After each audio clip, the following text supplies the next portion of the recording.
Behind every mask, there's a truth. Welcome to Behind the Mask, Episode 3.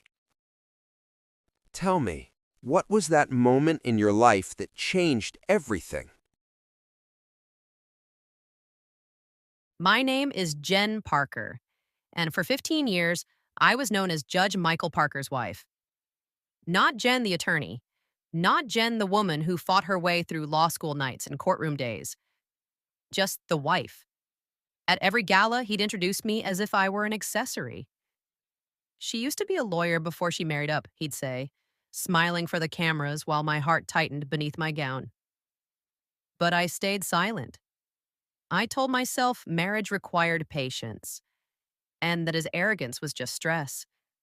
Until that night at the legal conference in D.C. when his cruelty crossed a line so deep, even I couldn't defend it anymore. The next morning, I replayed it all. Lisa's fake tears, my aunt's excuses, the guests' uneasy smiles. The video already had 20,000 views on TikTok, captioned, "When chaos crashes your wedding." I confronted my mum. You saw her smirk. "Why won't anyone admit it?" she sighed. "Honey, it's family. Don't make this bigger," but it was big, because this wasn't the first time. Flashbacks flooded. Lisa spreading rumors in college that I trapped my boyfriend with pregnancy, laughing when he left. Lisa telling everyone I couldn't hold a job, calling me Charity Case Emily after my divorce.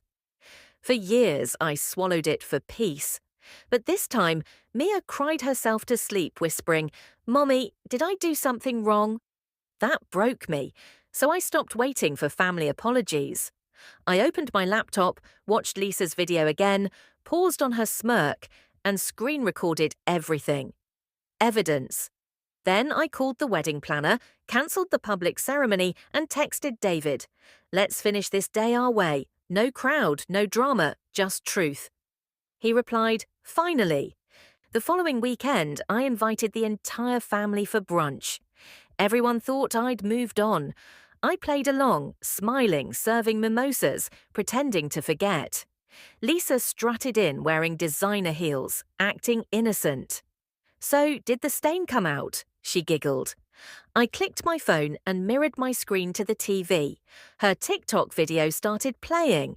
The bleach splash, the smirk, the whispers, the caption. The room went silent, except for Lisa's own laughter echoing from the speakers. "Oops," she muttered.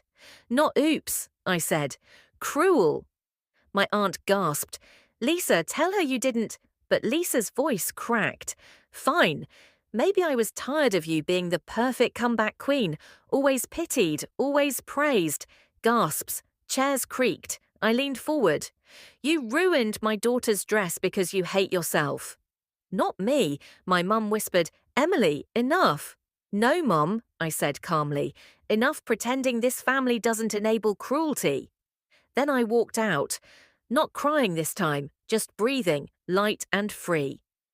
Outside, Mia ran into my arms. "Are we leaving, Mommy?" "Yes, baby." For good. We eloped that evening. Barefoot, simple white dress, David's hand steady in mine, Mia tossing seashells instead of flowers. No audience, just peace. I uploaded a new video.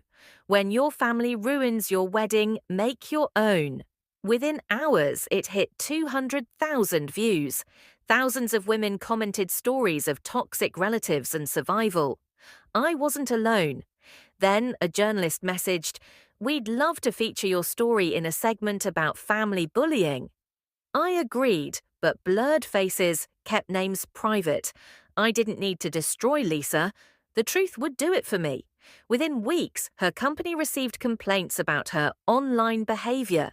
HR investigated. Screenshots spread. Lisa lost her job. Her influencer image gone. I didn't cheer. I just exhaled. Justice wasn't sweet. It was quiet. That night, Mia asked, "Did the bad lady get in trouble?" I smiled. "She learned something, I hope." "Like what?" "That kindness lasts longer than bleach." That evening, I waited for him to return. He came home humming, holding a new bottle, the Liar's soundtrack. I placed the forged documents on the table. "Liam," I said quietly. What is this? He glanced at them, then at me, and laughed. Greater than, you went through my things? Elena, you wouldn't understand. This is business. Everyone cuts corners. Everyone doesn't cheat their wife, I whispered. He poured himself a glass and shrugged. Greater than you should be thanking me. Without me, this vineyard would still be your little backyard dream. I remember staring at the wine in his glass, the perfect symbol of him, dark, intoxicating, and full of lies. That night I made a silent promise. I would never let him humiliate me again. 6 months later, I was back. Not as a wife, but as a plaintiff.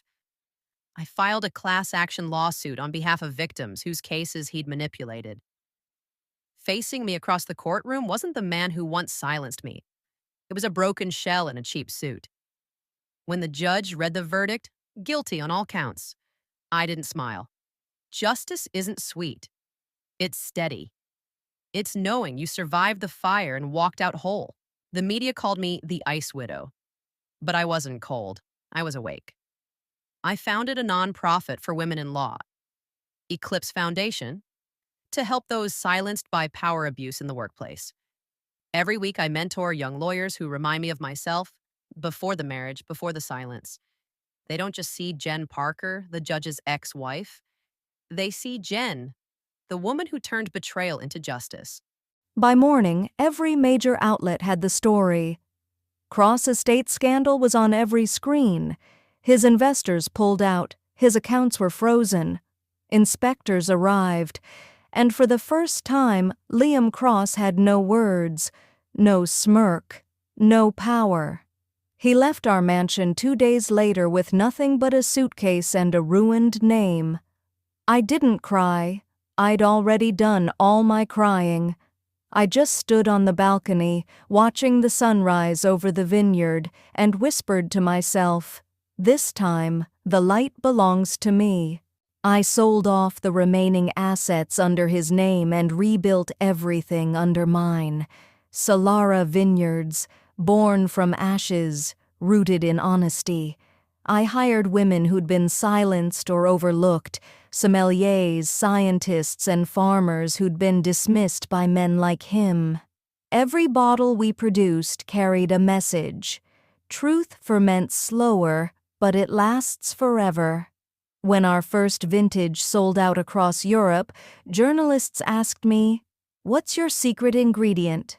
I smiled and said, "Respect." Something my last partner forgot to add. Sometimes I visit the old cellar, the one he used to call his kingdom. Now it's my sanctuary. The air smells like oak and freedom. I run my fingers across the barrels and whisper, "You were right about one thing, Liam. Wine and women both get better with time." I pour myself a glass, not to forget him, but to remember who I became because of him. And as the sunlight hits the wine, it glows like liquid fire, bold, unapologetic, and free. That's the taste of revenge. That's the taste of me. Sometimes revenge isn't taken with rage, but with silence. And silence cuts deeper than any scream.